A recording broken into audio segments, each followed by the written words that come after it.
My bank manager called me on a quiet afternoon. She had known me for 20 years. "Mr. Whitfield, I have to ask you something, and please don't be offended. Did you authorize $11,000 in withdrawals this month? Because your son has been coming in with your card, and the amounts are getting larger. I wanted to hear it from you directly." I stood in my kitchen, cold all over. I had authorized nothing. My own son was draining my accounts. And for months, he had been telling me I was simply forgetting where my money went.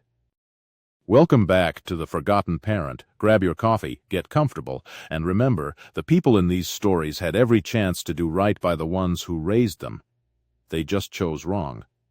Drop a comment and be sure to subscribe. You're going to want to stay till the end.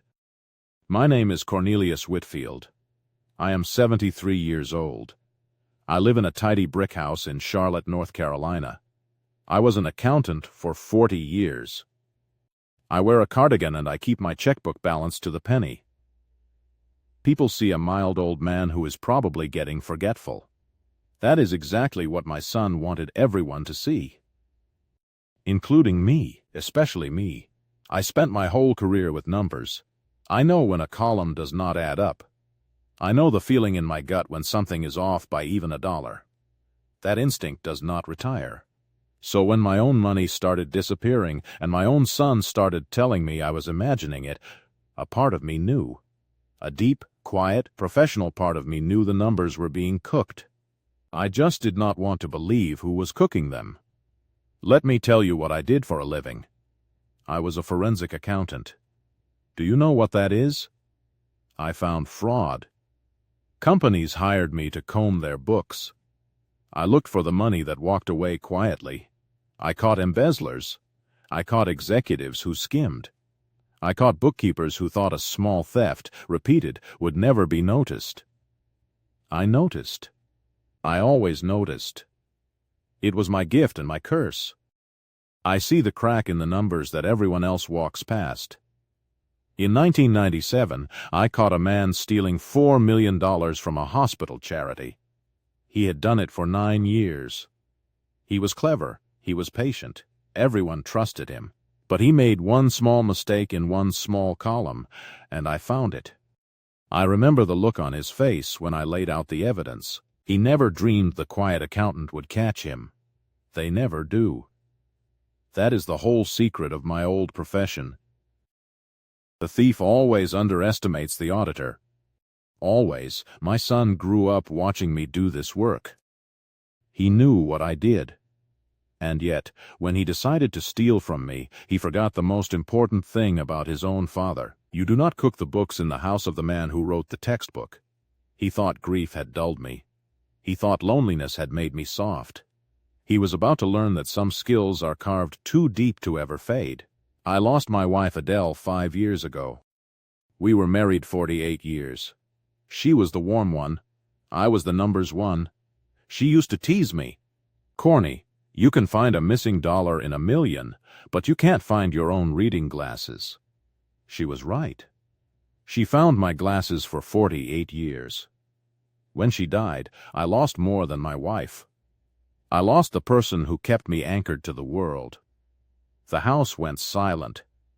I rattled around in it like a coin in an empty jar. After she passed, the house got very quiet, and I got very lonely. My son Roland noticed. Roland is 45. He is charming and smooth and always a little short on money. He offered to move in to keep me company. I was grateful. I did not want to be alone in the house where Adele and I raised our family. So I said yes. That yes cost me nearly everything. Loneliness is a door, and I opened mine wide. I have learned since that you must look very carefully at who is standing on the other side before you let them in. Adele would have seen through Roland in a week. She always read people better than I read ledgers. If she had been alive, none of this would have happened. That is the cruelest part. Roland waited until his mother was gone. He waited until the one person who could protect me was in the ground. Then he moved in. Grief made me an easy target, and he knew it. He used his own mother's death as the opening for his scheme. I did not see it then. I see it now. and I will never not see it again. Roland brought his girlfriend Tara with him. The two of them settled in fast. At first they were attentive. Tara cooked. Roland offered to help with the finances, Dad, so you don't have to stress about it. I was an accountant for 40 years. I never stressed about my finances in my life. But I was lonely and tired, and I wanted to trust my son. So I let him start helping with the bills. I handed him the keys to the very thing I had guarded my whole life. The strange things started small. $20 missing from my wallet, then 40. I would mention it, and Roland would smile gently and say, "Dad, you probably spent it and forgot. It happens at your age."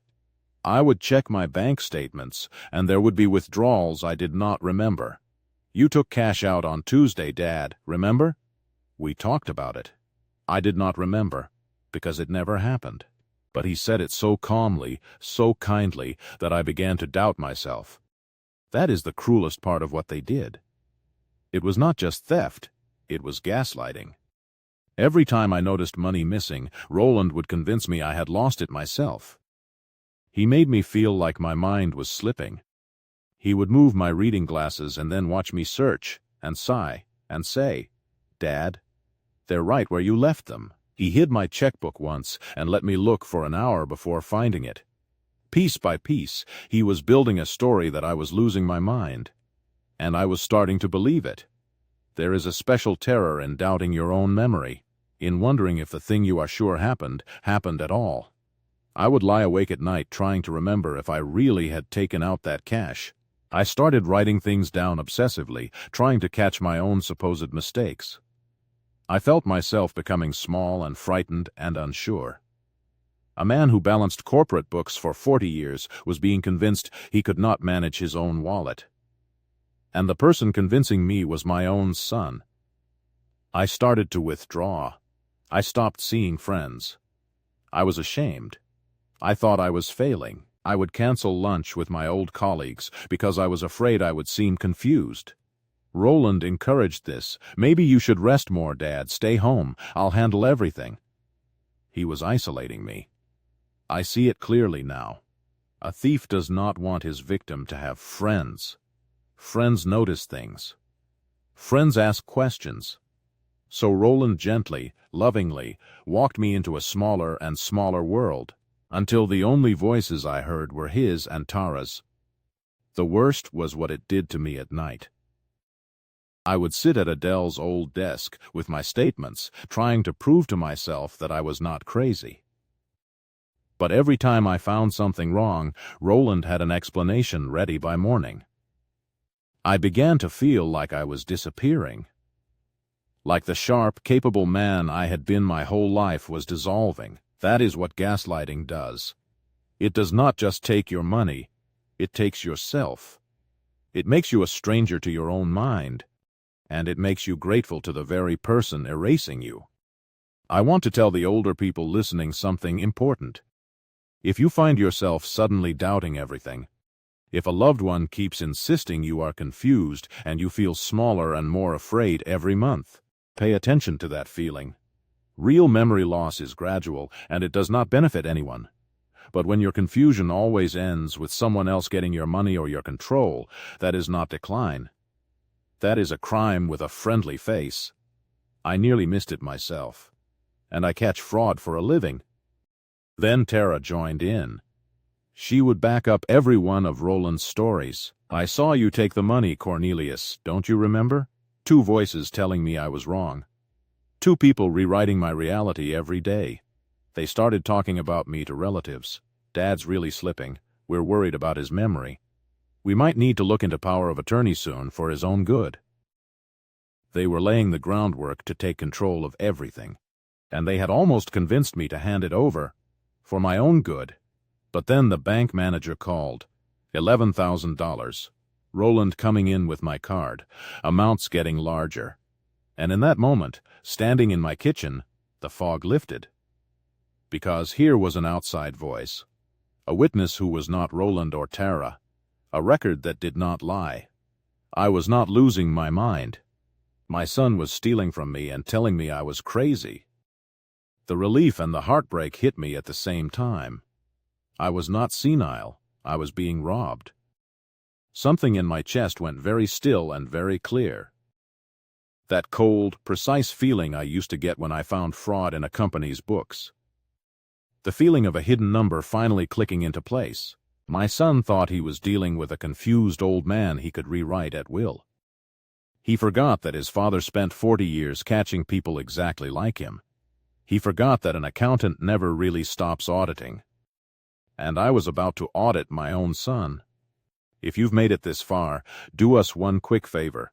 Subscribe. A lot of people watch without ever doing it, but it costs you nothing and means everything to us. Thank you genuinely. Now let me tell you how a 40-year accountant catches a thief who lives in his own house.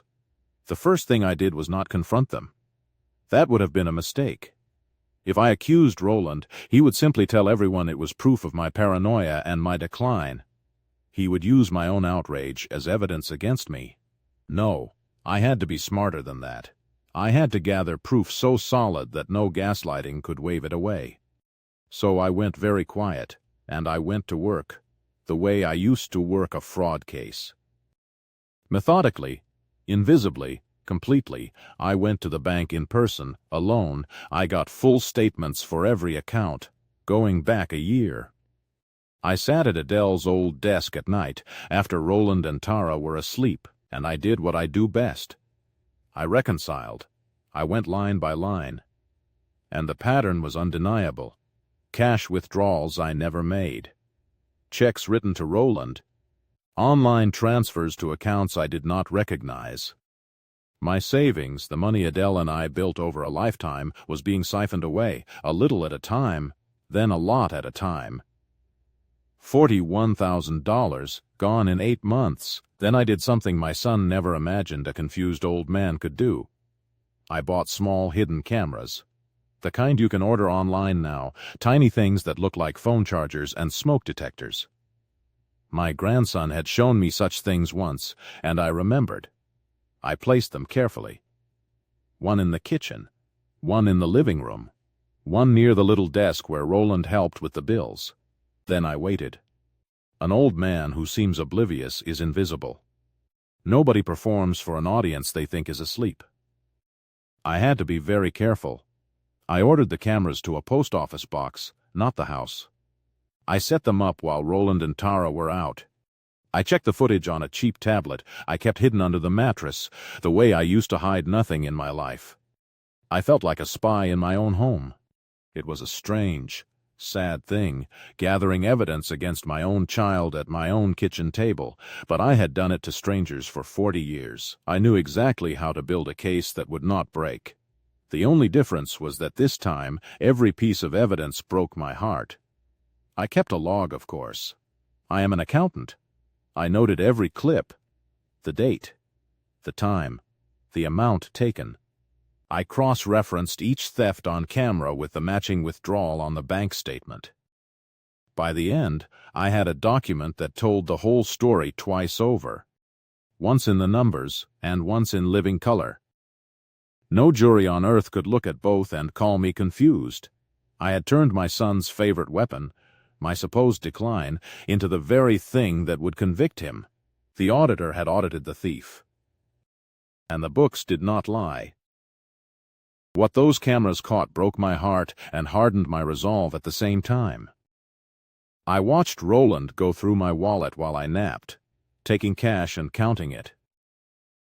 I watched Tara coach him. Tell him he spent it on the pharmacy. I watched them practice. Actually practice the lines they would use to confuse me. Say he took it out Tuesday, he won't remember. I watched my son look into my sleeping face and call me, to my girlfriend, the old cash cow. It was all there, in color, with sound. Undeniable. I want to be honest about the hardest moment. One evening the camera caught Roland alone in the living room, looking at an old photo of Adele. And for a second, he looked genuinely sad. He whispered, "Sorry, Mom," and I paused the footage and wept. Because there was my boy, somewhere in there, still capable of shame. I almost went downstairs that night and begged him to stop, to just stop, and let me help him instead of prosecute him. But then the very next clip showed him laughing with Tara about how much the house would be worth once they had power of attorney, and my heart went quiet again. He knew what he was doing. He did it anyway. Shame without change is just a costume. That was the moment I stopped hesitating. I gathered everything. The bank statements, reconciled to the penny. The camera footage, hours of it. A report I typed up like the audits I used to deliver to boards of directors, clear and cold and complete. And then I called the two people I needed. My lawyer and my other child. My daughter Miriam, who lived across town and whom Roland had slowly frozen out precisely because she was too sharp to fool. Reaching Miriam was not simple. Roland had poisoned things between us. He had told her I was declining and difficult. He had told me she was too busy to care. He kept us apart on purpose because Miriam was the one person sharp enough to see through him. So I had to reach her carefully. I called her from a payphone at the drugstore, if you can believe that, so Roland could not see the number on any bill. When she heard my voice, clear and sharp and afraid, she knew something was very wrong. "Dad," she said. "I'm coming right now." Miriam came over while Roland and Tara were out. I showed her everything. My strong, brilliant daughter watched the footage of her brother robbing their father, and she cried, and then she got angry in the cold, clear way I recognized, because she is my child, too. "Dad," she said, "we do this right. We do this so it sticks. And we do it in front of him, so he can never spin it." I agreed. We planned it together, an accountant and his daughter, laying out a reckoning as careful as any audit I ever filed. Miriam wept that night, but not only for the theft. "Dad," she said, "he made you think you were losing your mind. He made me think you didn't want me around. He stole 2 years we could have had." She was right. That was the deepest theft of all. Not the $41,000, the time, the trust, the peace of an old man's final years. You cannot get those back. But you can stop the thief from taking any more. And you can make very sure he never does it to anyone else. We brought in my lawyer, a careful woman named Ruth Okafor. She looked at my reconciled books and shook her head in something like admiration. "Mr. Whitfield," she said, "in 30 years I have never seen a victim document a case this thoroughly. Most families come to me with suspicion and heartbreak. You came to me with an audit. I told her old habits die hard." She smiled. "This will not just stick," she said. "This will put him away." Then she helped us plan the final step, the meeting where Roland thought he would win everything. Here is what made it perfect. Roland and Tara had been pushing me toward a meeting with a lawyer to sign power of attorney over to Roland. For your own protection, Dad, they had one scheduled. They thought I was finally beaten down enough to sign away control of everything. So I let them believe it. I said yes. I told Roland I was ready to sign. He was thrilled. He had no idea that I had invited a few extra guests to that meeting, and that the documents on the table would not be the ones he expected. The day came. We gathered at the lawyer's office. Roland was there, practically glowing, ready to take control of my life. Tara sat beside him, smug. The lawyer Roland had chosen was there. But so was my lawyer. And so was Miriam. And so, quietly, in the back of the room, were 2 detectives I had invited, along with the bank manager who first called me. Roland's smile flickered when he saw the room was fuller than he expected. "Dad? What's all this?" "Well, son," I said calmly, taking out a folder, "before I sign anything, I thought we should review the finances. As a family. I was an accountant, after all. I like a clean audit before a big decision." I slid the reconciled statements across the table. "Can you explain these withdrawals, Roland?" $41,000. "Because I don't remember making them. But you keep telling me I did. So let's remember together." Roland's face began to lose its color. "Dad, We talked about this, yes, I said. Let's watch us talk about it. I nodded to my lawyer. She turned a monitor around. And there was the footage. Roland going through my wallet. Tara coaching him. The two of them practicing the lies. Roland calling me the old cash cow. His voice, laughing about the power of attorney and the house. It played in that silent office for 3 full minutes. Roland watched himself, frozen, gray as ash. Tara stood up to leave and found a detective in her path. There was nowhere to go. The audit was complete. The numbers had a face, and it was my son's. Roland tried the only thing he had left. He turned to the room and pointed at me. He's confused. He set up cameras because he's paranoid. This proves he needs help, not me arrested. It was a bold move. It was the same move that had worked on me for months. But it does not work when the confused old man has 41 hours of tape and a reconciled ledger. My lawyer simply said, "Sir, the cameras recorded you committing theft.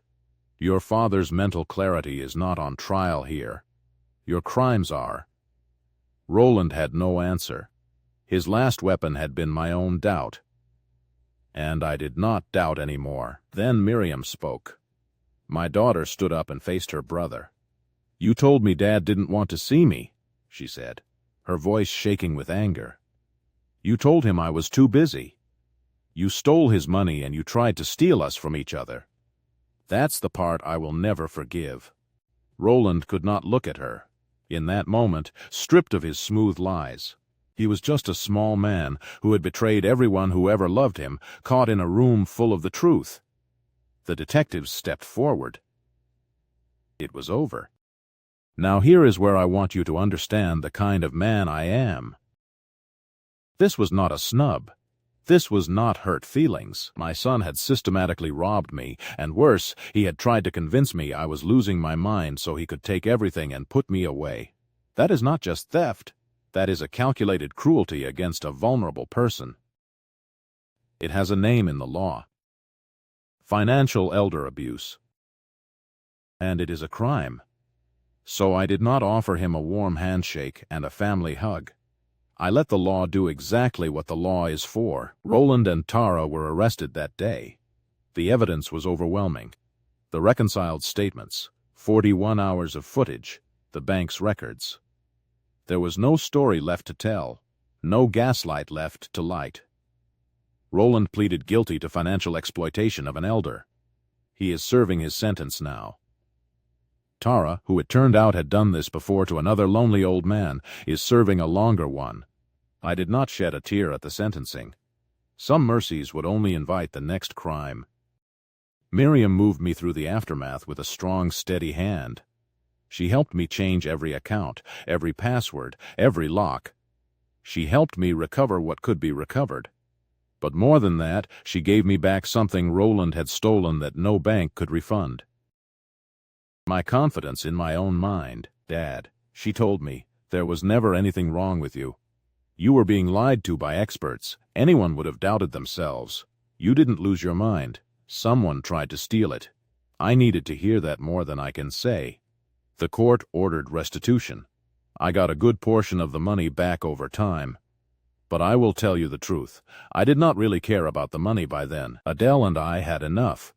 What I cared about was the principle. What Roland did, he had clearly done in smaller ways before, and Tara had done to others. Men and women like that do not stop on their own. They move from one lonely old person to the next. Stopping them is not revenge. It is protection. For me, and for the next old man who would have been their mark. I visited Roland in prison once. Just once. I needed to look my son in the eye. I asked him one question. Why? He could not really answer. He talked about debts, about pressure, about Tara, but underneath it all was a simpler, uglier thing. He looked at his lonely father and saw an easy source of money. He decided my final years were worth less than his convenience. I did not yell. I just said, I hope you find your way back to being a person your mother could be proud of. But you will do it without my help this time. I gave you help for 45 years. Now you give yourself something better." Then I left. I want to speak directly to something, because I know some of you have felt it. The worst part of what Roland did was not taking the money. It was making me doubt my own reality, making me afraid of my own mind. That fear is a prison, and he built it around me on purpose, brick by brick, so I would hand him the keys to everything and thank him for it. If you are being told, over and over, that you are confused, that you are forgetting, that you cannot trust yourself, and it always seems to benefit the person telling you, please, get an outside voice. A bank. A doctor. A friend. The truth does not fear a witness. Only a liar does. These days my house is quiet again, but it is a peaceful quiet now, not a frightened one. I balance my checkbook to the penny, and I trust every number I write. Miriam comes for dinner twice a week, and my grandson, the one who showed me the little cameras, comes on weekends. I put Adele's photo back in the center of the mantel where it belongs. I talk to her every night. I tell her I caught him. I tell her I am all right. I tell her our Miriam is a force of nature. I think she knew that already. I still wear my cardigan. I still keep my books balanced. People still think I am just a mild, forgetful old man. Let them. There is a strange power in being underestimated, even when it costs you dearly first. My own son looked at his accountant father and saw an easy mark, a mind he could rewrite. He forgot that some of us spent our whole lives finding the hidden number, the buried fraud, the thing that does not add up. He forgot that you cannot cook the books in front of a man who wrote them for 40 years. If you like this story, join our community by hitting that like button and subscribing for more real, raw, and family-centered stories. And as always, thank you for being part of this family. And please, hear this. Your memory is yours. Your mind is yours. If someone keeps telling you it is failing and they keep gaining from your confusion, do not simply believe them. Check the numbers. Find a witness. Trust the quiet voice inside you that says something is wrong. That voice is not your decline. It is your defense.